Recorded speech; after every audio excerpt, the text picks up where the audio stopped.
Welcome to WeLearn Virtual Learning Network. This is session number 5 of Personal Administration and the topic is Civil Service in the context of modern bureaucracy.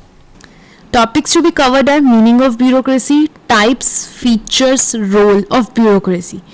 Next is growing importance of bureaucracy in recent years. Last one is merit and demerits of bureaucracy. Now, meaning of bureaucracy. Bureaucracy is a difficult term to define. It means different things to different people. There are almost as many definitions of bureaucracy as there are writers on the subject who emphasize different aspects of bureaucracy. As such, there is no terminological accuracy about the concept of bureaucracy. Some equate bureaucracy with efficiency and other with inefficiency. To some, it is a term synonymous with civil service, and for others, it refers to a body of officials. But basically, bureaucracy is a systematic organization of tasks and individuals into a pattern which most effectively achieves the desirable end of such collective efforts. It is a regulated administrative system organized as a series of interrelated offices. In a most traditional sense, the term bureaucracy is derived from a Latin word bureau, which means desk, and Greek word cracy, which means rule. Thus, it refers to desk rule, desk government. It was Frenchman Vincent who first coined the term bureaucracy in 1965. The normative model of bureaucracy emphasizes the structure of organization, while the empirical model of bureaucracy, that is bureaucracy in the modern context, emphasize the behavior and functional patterns in organization. Now, types of bureaucracy.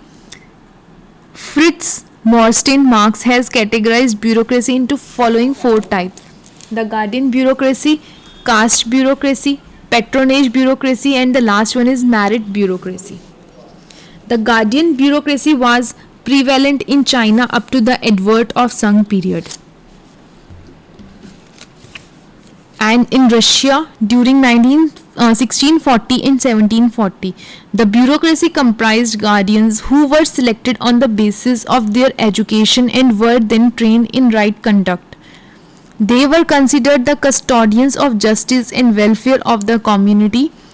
Marx defined this type as a scholastic officialdom trained in right conduct according to the classics. According to Marx, it arises from the class connections of those in the controlling positions. In this type, recruitment is made from one class. Such type is widely prevalent in oligarchical political systems. Under such systems, only persons belonging to upper classes or higher caste can become public officials. According to Marx, another way in which such a type manifests itself is by linking the qualifications for the higher post with arrangements that amount to class preference. Now, types of bureaucracy. In the UK, patronage bureaucracy marched side by side with an aristocratic social order and fulfilled its purpose. In the US, on the contrary, the system worked quite different and jobs were distributed as spoils to the victorious political parties.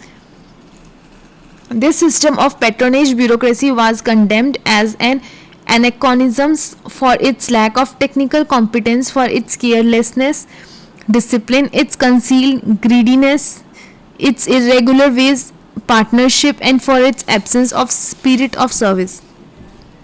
Features of bureaucracy. The concept of bureaucracy was fully developed by Max Weber. In the Weberian analysis, bureaucracy refers to the sociological concept of rationalization of collective activities.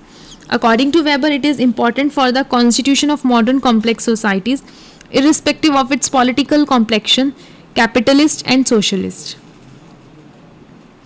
It describes a form of design of organization which assures predictability of the behavior of employees. Certain design strategies are built into the bureaucratic form of organization. First, all tasks necessary for the accomplishment of goals are divided into highly specialized jobs. Each task is performed according to the consistent system of abstract rules. This ensures uniformity and coordination. Each member in the organization is accountable to a superior for his or his subordinates' action. The bureaucratic form of organization exhibits the following characteristics. First, division of labor. The total task of the organization is broken down into a number of specialized functions. Hierarchy. The structure of bureaucracy is hierarchical. The extent of authority is determined by the level within the hierarchy. System of rules. The rights and duties of the employees and the modes of doing work are governed by clearly laid down rules. Observance of rules is said to prevent arbitrariness and bring about efficiency. Role specificity. Every employee's role in the organization is clearly earmarked with specific job description. Rationality. Bureaucracy represents a rational form of organization. Decisions are taken on strict evidence. Impersonality. A bureaucratic form of organization does not entrains any irrational sentiments. Personal likes and dislikes are not expected to come in the way of work performance. Officials' business is conducted without regard for persons. It is machine-like organization and as such it is characterized by high degree of impersonality. Rule orientation. Dispersonalization of the organization is achieved through formulation of rules and procedures which lay down the way of doing work. The employees are to strictly follow the rules in discharge of their duties. Neutrality. As an aspect of impersonality, this characteristic implies unbiased thinking, that is, bureaucracy serves any kind of political regime without being aligned to it. It has commitment to the only and to no other values. Role of bureaucracy. Bureaucracy has a very important role in bringing and sustaining development and growth in a country. It is almost universally expected that bureaucracy be so designed and shaped as to respond willingly and effectively to policy leadership from outside its own rank. Bureaucracies under a wide variety of political regimes display similarities and diversities at the same time. Bureaucracy essentially is an instrumentally of the government and is an aid and essential equipment for operational purposes. Bureaucracy by its recruitment, training, style and culture is best suited for playing the role of advisors to politicians rather than playing the politician's role. In any democratic setup where the party will with the mandate of majority of the people gets the controlling authority to govern, it is the politician who have to fulfill people's demand and aspirations. They reflect nation's will. In normal circumstances, the bureaucrats, since they are professionally trained in their art of driving under directions, have perfected the technique of decision making. Politicians do not remain in power permanently as they come and go through time-bound electoral process. Political executives are temporarily masters, but bureaucrats are permanent employees of the state. Administrative efficiency through a series of decision making and decision implementing activities is the handiwork of bureaucracy. Now, growing importance of bureaucracy in recent years. Bureaucracy plays an instrumental role in converting the government policies into programs, programs into projects, and projects into tasks for bringing about development.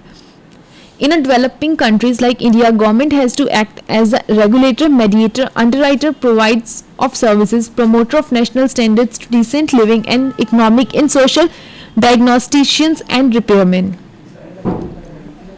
Some of the reasons responsible for growing importance of bureaucracy in recent years are increasing in population, industrial development, growing need of welfare in people, multifarious activities of modern state, rising expectations of people. Merits and demerits of bureaucracy. The merits and demerits of bureaucracy flow basically from the structural strength and behavior weakness of bureaucracy respectively. The very fact that bureaucracy is continuing till date despite several criticisms from almost all quarters prove beyond doubt and that there is some intrinsic merits in bureaucracy, otherwise it would have been wound up long back.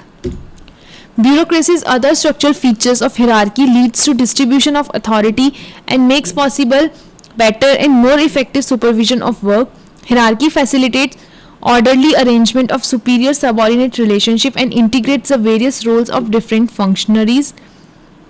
Bureaucracy basically is an administrative system based on clear and well understood rules and regulations which would eliminate personal prejudices, nepotisms, and idiosyncrasies. Systematization of rules and regulation reduces the spheres of individual discretion, which contains the element of corruption. Bureaucracy is a system where selection of official is done by merit and the officials are subject to discipline and control in their work performance. Max Weber has stated, the purest type of exercise of legal authority in that which employs a bureaucratic administrative staff. According to Herbert Madison, bureaucracy is the price of parliamentary democracy. Now, demerits of bureaucracy. One of its strongest critics was Ramsay Moore, who in his book How Britain is Governed has stated that under the clock of democracy it has thriven and grown until, like Frankenstein's monsters, it sometimes seems likely to devour its creator. Bureaucracy has also given rise to diffusion of responsibility. It also suffers from the vices of excessive red tapeisms, of excessive formalisms, lack of dynamism, rigid conformity, and non-conformisms are other maladies of bureaucracy. It is conservative. Now there are some questions on the basis of this session. First one is, what do you understand by bureaucracy? And the second is, what are the demerits of bureaucracy? That's it for this session. Happy learning, we learning.